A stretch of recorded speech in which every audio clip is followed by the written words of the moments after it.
Good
morning.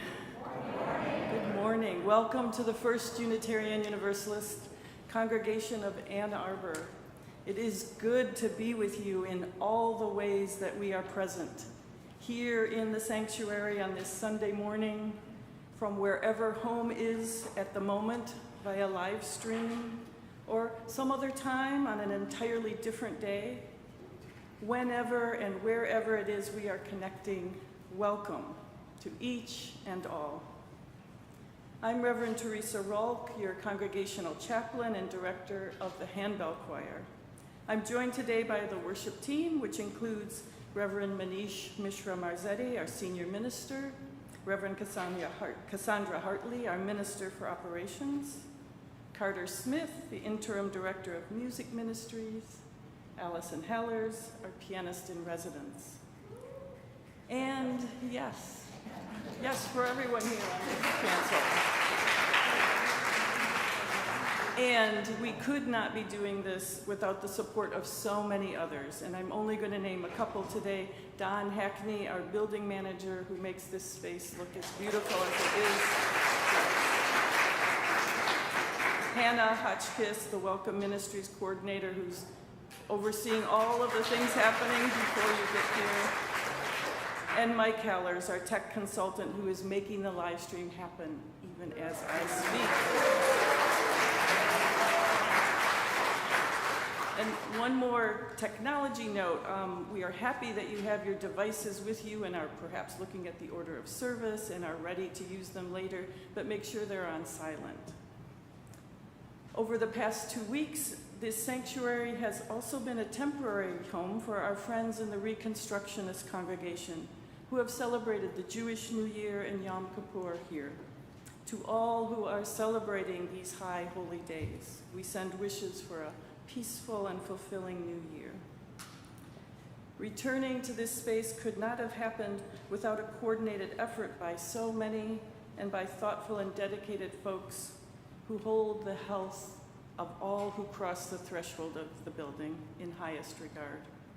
UUAA's COVID-related policies are on the website, including statements from the COVID advisory team. The introduction Reverend Manish gave at the start of last week's service, outlining in detail the safety precautions, is on our YouTube channel and will soon be posted on our website.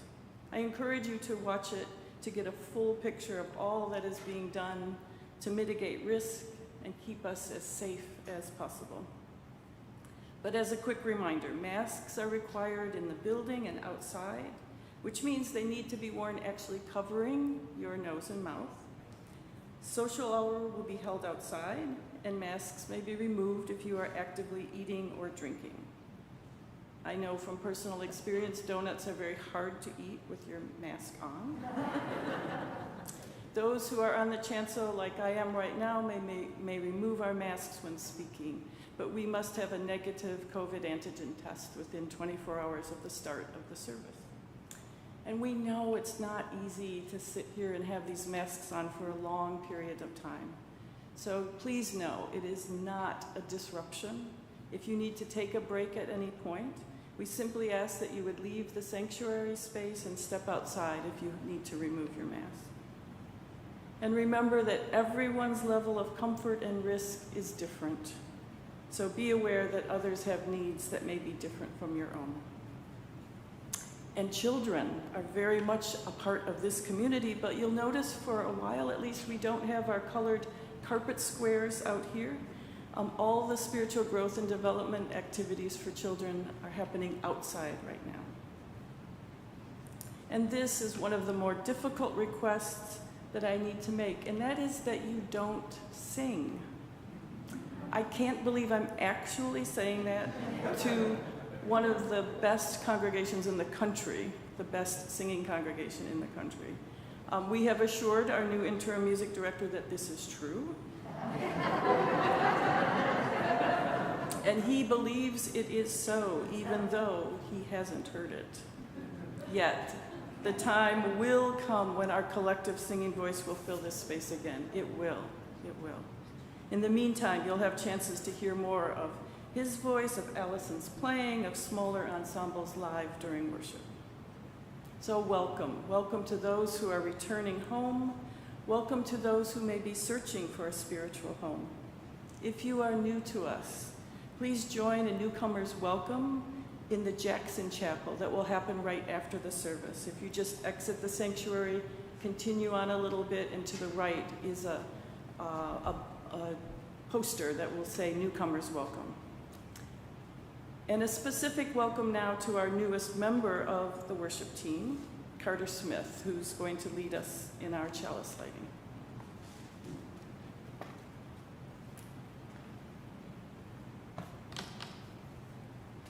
Thank you, Reverend Theresa. It is such a joy to be present with you this morning. I feel so fortunate to have been welcomed into this wonderful community over the past month. The reminders are all around that we are living in an unprecedented time. However, it is a joy that we can come together, whether in person or virtually, and explore what it means to practice an active and engaged hope in today's world. I now would invite Cindy O'Connor to come up and light our chalice this morning. Let us join our hearts as well as our voices in reciting our chalice words. We light this chalice for the light of truth. We light this chalice for the warmth of love. We light this chalice for the energy of action. We light this chalice for the harmony of peace. We are a community bound together not by a single creed or a single belief, but by the promises we make with one another. Would you join me now in saying the words of our covenant? The spirit of this church is love, and service is its law. This is our covenant with each other, to dwell together in peace, to search for truth in love, and to help one another.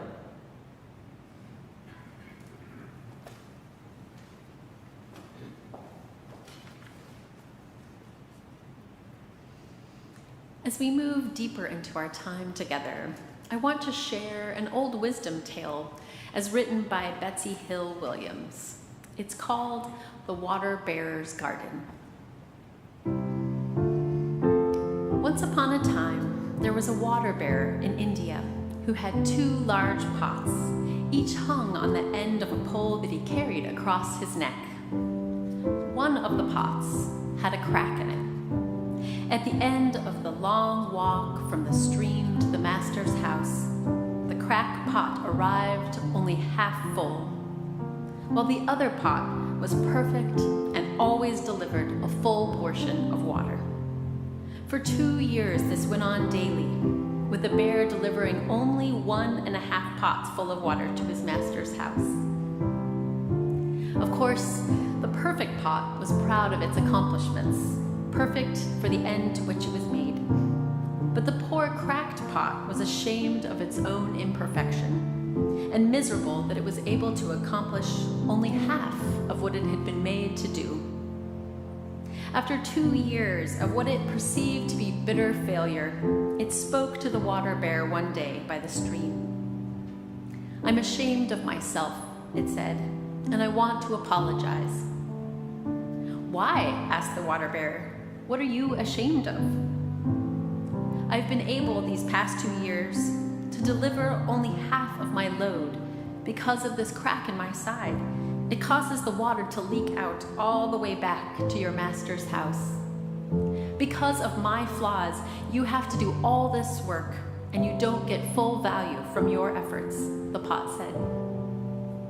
The WaterBearer felt sorry for the cracked pot, and in his compassion, he said, "As we return to the master's house, I want you to notice the beautiful flowers along the path."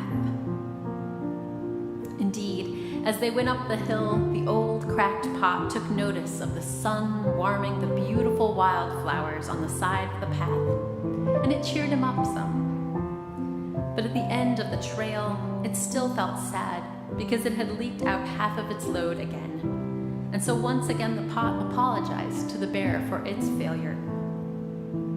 The WaterBearer said to the pot, "Did you notice that the flowers were only on your side of the path, but not on the other side of the path?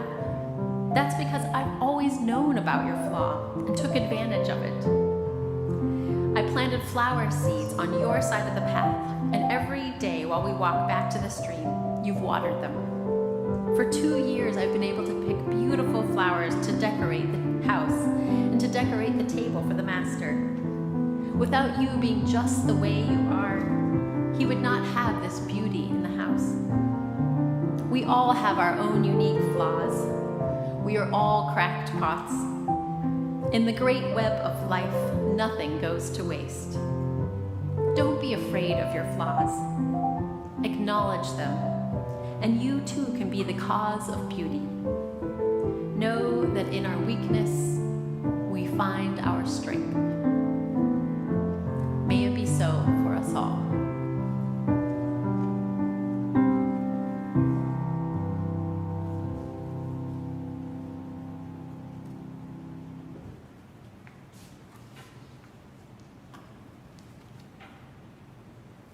Good morning. Such a beautiful story of what is possible through our presence, through our deeds and actions, irrespective of however we might perceive ourselves, flawed, imperfect, even broken. How we show up and what we do makes a difference. And it's in that spirit that we're going to honor some of our community's leaders this morning. Both Reverend Cassie and I will be tag teaming this a little bit. And I want to take a moment to invite us to both honor and bless in their work our community's highest elected lay leaders, which includes the members of our Board of Trustees and the members of our leadership development team. If you are present with us this morning and are a part of either of these two teams, I'd invite you to rise and body your spirit as you hear your name called. If you're at home, you might rise a little bit wherever you're at home, or later in the week even, why not? Our members of our 2021-2022 Board of Trustees include Laura Johnstone, the president of UUAA and chair of our board, Greg Peterson, vice president of our congregation, vice chair of the board, Vanessa Campbell, our treasurer, Rick Whitten, secretary, Kathy Edgren, serving as a trustee at large, Glenn Harris, serving as a trustee at large, Enrique Floresbach, serving as a trustee at large, and David Cohn, serving as a trustee at large. The members of our leadership development team include Pete Mooney, Don Sallow, Janet Calloway, Kim Clugston, and the board's liaison representative to the LDT, Glenn Harris.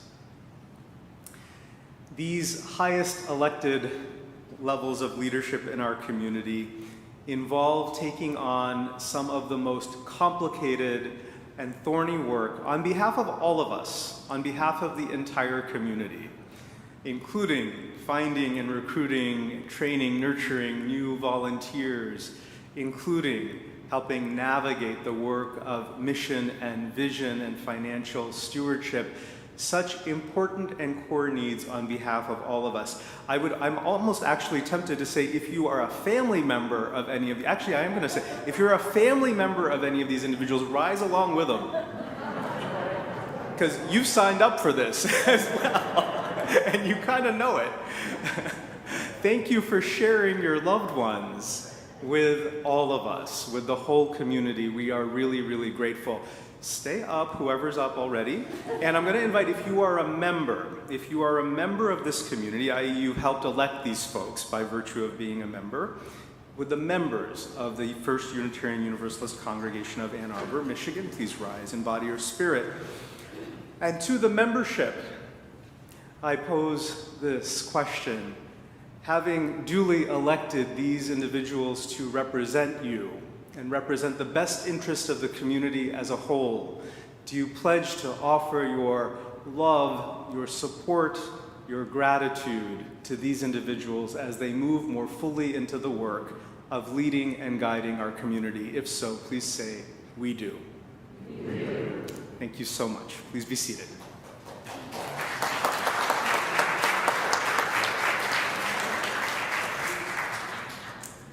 As we begin the new congregational year together, let us also offer our blessings to the lay leaders beyond the Board of Trustees and Leadership Development Team, who also invest their time and care into the well-being of this community. If you are a member of the Shared Ministries team, Living Our Values team, or Music Ambassadors, I invite you to rise now as you are able and remain standing. If you are a member of the Pastoral Care team, I invite you to rise as well. If you are a member of the Spiritual Growth and Development Committee, I invite you to rise. If you are a teacher or assistant for our children or youth, please rise. Most of them are outside, but thank you to those who are here. If you are a member of the Welcome team, I invite you to rise. And just a note that one of our teams and the Welcome team has been serving as the same team together for around 15 years. They're coming up on their 15-year anniversary this year. If you lead any ministry or program here, and I'd love to list them all by name, but we have so many wonderful groups and committees that I can't name them all, but if you lead any ministry or program, please rise as well. And let us all take a moment now to thank them with our applause.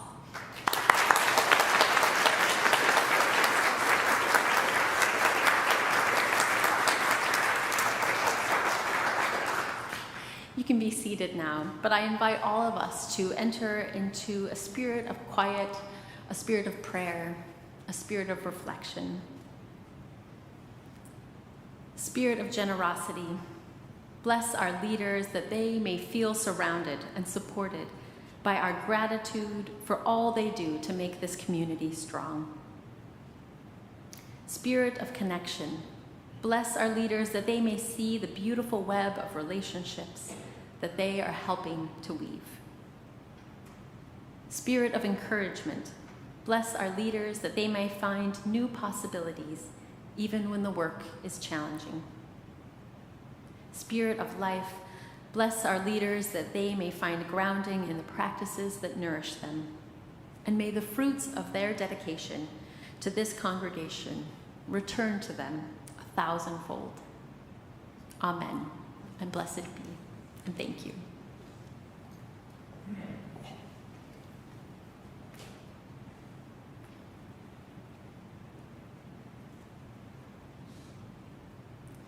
It has been a very long while since we've had an in-person social justice connection.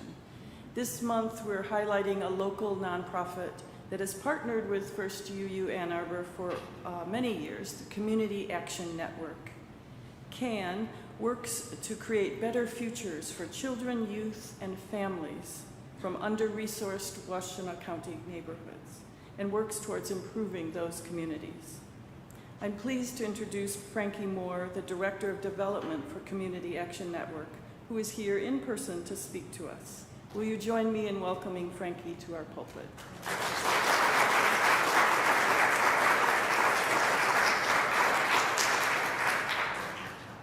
Hello. First off, I'm happy to be back after what seems like quite a few years. For those of you who don't know me, my name is Frankie Moore. I work at Community Action Network, like she mentioned. I am the Director of Development and have been on staff there for about 6 to 7 years now. We are a local nonprofit that actually operates 7 community centers in low-income or mixed-income neighborhoods throughout Ann Arbor and Ypsilanti and the greater Washtenaw County area. So basically, each community center services the neighborhoods that directly surround that center with a range of programs from educational programs to food stabilization, housing stabilization, and community building programs. CAN was actually founded in 1987, it's almost 35 years ago, by a resident of one of those neighborhoods who actually noticed that the kids in her neighborhoods really could use some additional support. So she would invite them into her home and help them do their homework and feed them dinner. Fast forward to today, and we've basically taken that idea and expanded it. So now we serve over 1,200 families with those same types of resources all around the county. Our model basically revolves around the idea that if a child is hungry or doesn't know what life is going to be like at home, or is unstably housed, or is thinking about anything else that a child doesn't need to think about, then they can focus on things like learning and playing and growing. And so we try to provide all the back-end resources that we can to each family and child so that they can focus on their academic success. Our model is highly successful. CAN students graduate at 97% from high school as opposed to their economic counterparts in Ann Arbor Public Schools, which is around 70%. And then we track our elementary students' grades, and they either have an A/B average or are improving by an entire letter grade each year. So the program is successful, and while we'd like to think that it's our amazing programming, we know that it's so much more than that. It's all the back-end stuff that we're doing and that the community provides to actually support those students. I'm here today to share just about the increasing need that we've had over the past year and a half. As everyone here has experienced, the past year was hard, and our clients were no exception to that. Since March of 2020, we've actually doubled the amount of food that we've given out in a normal year. And while we thought that that would decrease over time, that has not been the case. We're still at double capacity for our food programs. So we're just here to bring up that the need is still high, and while many members of our community, including a lot of us, get to go back to a more normal lifestyle, a lot of our clients are still very much in the trenches.